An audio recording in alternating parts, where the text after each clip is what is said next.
ЗСУ відбили низку штурмів противника на Донецькому напрямку. Тривають бойові дії біля Бахмута і Зайцевого. Саме на Бахмутському та Криворізькому напрямках ворог зазнав найбільших втрат. За добу українські військові ліквідували ще близько 140 російських окупантів. Українські воїни відбили штурмові дії в районах Яковлівки, Вершини, Кодеми та Травневого. В районах населених пунктів Бахмут та Зайцеве тривають бойові дії. На Авдіївському напрямку фіксувалися обстріли неподалік Авдіївки, Нетайлового і Нью-Йорка.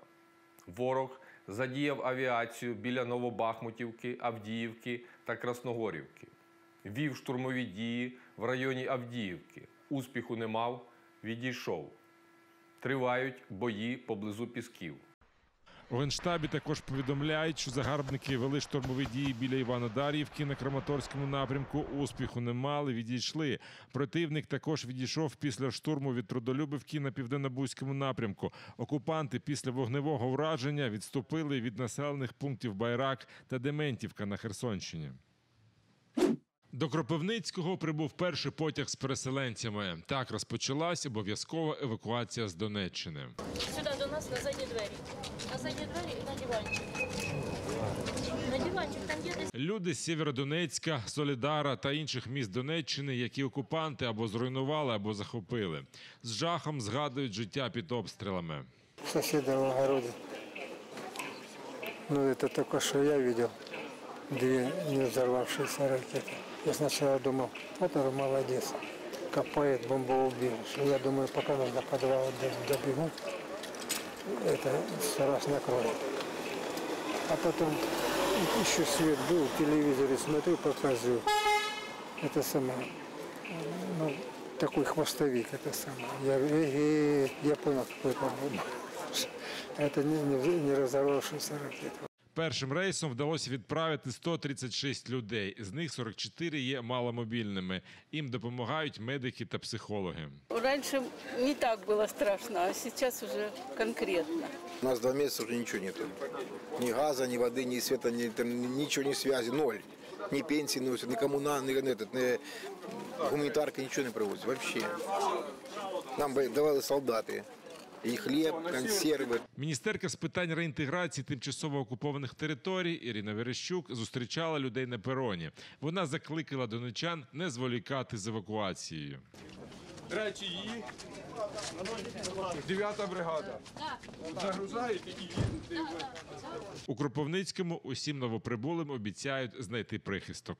В різних місцях будемо розселяти і в соціальних гуртожитках, які вже підготовлені, будемо розміщати і в школах, і в дитячих садочках, але в ті, які не будуть задіяні в навчальному процесі, будемо розміщати з певним часом, можливо, і в приватних будинках. Як повідомив голова Донецької ОДА, евакуаційний потяг до Кропивницького із зупинкою в Олександрії відправлятиметься кожен парний день із Покровська. Влада планує вивезти з небезпечних районів 220 тисяч людей. Російські загарбники знову обстріляли Миколаїв. У місті багато руйнувань. Одна людина контужена. Окупанти завдали удару після першої ночі та близько 4-ї ранку. Гатили з градів та ракетами С-300. Зруйнований студентський гуртожиток, пошкоджені 2 багатоповерхівки, вибиті вікна в сімейній амбулаторії та школі. Також під обстріли потрапили 2 продовольчі магазини, в одному з яких сталася пожежа. З початку повномасштабного вторгнення в Україну росіяни вбили в області 403 людини. Ворог намагається зруйнувати критичну інфраструктуру в місті, але примусову евакуацію, як на Донбасі, в регіоні не планують. Зараз ми не плануємо примусову евакуацію. Якщо казати про примусову евакуацію, це там перша лінія фронту, але наші ЗСУ зараз просуваються, і тому про це не йде мова. Тому не плануємо примусової евакуації. У нас відкрито 3 напрямки з 4 з міста, тому не плануємо. В окупованому Криму готуються до повернення під контроль України. Про це заявив представник ГУР Міністерства оборони України Вадим Скібіцький. За його інформацією, ворог продовжує перегруповувати свої сили на Херсонському та Запорізькому напрямках. В окупований Крим прибула батальйонна тактична група російських десантників для відправки на материкову Україну. Крім того, на півострові загарбники посилюють систему протиповітряної оборони. Тим часом, за даними української розвідки, активізувалися партизани та рух проти окупантів. Люди готуються до того, що ми будемо туди повертатися, зазначив Скібіцький. Перше судно з українським зерном, що у понеділок, 1 вересня, вирушило з порту Одеси, прибуде до Стамбула із затримкою. У Туреччині його чекали у вівторок по обіді, але через непогоду суховантаж Разоні прибуде у півночі. Про це повідомило агентство Анадолу з посиланням на турецького генерала Озджана Алтунбулака. Він бере участь у роботі спільного координаційного центру у Стамбулі. По прибуттю в порт представники Туреччини, Росії, України та ООН оглянуть суховантажне судно, потім воно рухатиметься за маршрутом. Разоні йде під прапором С'єра-Леоне і прямує до Лівану. На його борту 26 тонн української кукурудзи. Наразі в одеських портах черги на відправлення чекають ще 16 суден. За словами президента України Володимира Зеленського, Україна готова зробити належний внесок у стабілізацію світового ринку продовольства. До того ж, для України це теж має значну користь. У вирощуванні експортних аграрних культур задіяні близько 500 000 українців. А якщо додати суміжні галузі, то це плюс 1 мільйон робочих місць. Звідси і відповідна державна увага до виконання експортної ініціативи. Це дійсно потрібно нашим людям. Тим часом Зеленський заявив, що не може бути ілюзії, що Росія просто утримається від спроб зірвати український експорт. Він додав, що подальший експорт продовольства з України залежатиме від виконання безпекових параметрів, а це відповідальність партнерів, насамперед Організації Об'єднаних Націй і Туреччини. У нас не може бути ілюзій, що Росія просто утримується від спроб зірвати український експорт. Росія послідовно провокувала голод в країнах Африки і Азії, які традиційно імпортували значні обсяги українського продовольства. А зараз в умовах надзвичайної спеки, як цьогоріч в Європі, загроза цінової кризи і певного продовольчого дефіциту є також і для частини європейських країн. Тож подивимось, як працюватимуть домовленості і чи дійсно буде безпека. Намагалися переконати всіх, що підсудні визнали провину добровільно. У справі Нарімана Джеляла та братів Ахтемових, яких окупанти звинувачують у диверсії, допитали так званих слідчих, які сфабрикували кримінальну справу. У так званому Верховному суді Криму на питання захисту та обвинувачення відповідали окупаційні слідчі ФСБ Бушуєв та Шерстяков. Вони намагалися переконати всіх у залі суду, що затримані давали свідчення добровільно, хоча Асан та Азіз Ахтемови відмовилися від свідчень, які вони підписали в перші дні затримання, оскільки дали їх під тортурами. Їх катували електричним струмом, щоб вони зізналися у підриві газопроводу та обмовили першого заступника голови Меджлісу Нарімана Джеляла, який нібито у співучасті з ними готувався до диверсії.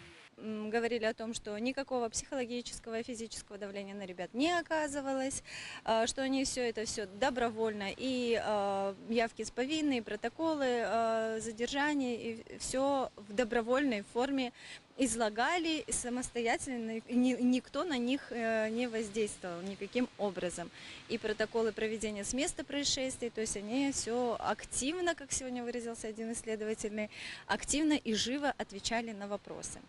Естественно, ребята выразили свои возражения в этой части, опять повторив о том, что психологическое, физическое воздействие, которое оказывалось на них изначально еще в подвалах до всех следственных мероприятий, проводимых в отношении их, и во время следственных мероприятий, когда их выводили там в коридоры и оказывали на них физическое воздействие, психологическое, постоянное. И в присутствии этих же лиц проходили и следственные мероприятия, и у них был страх, опасения за свою жизнь, и вот под таким давлением они давали эти все показания.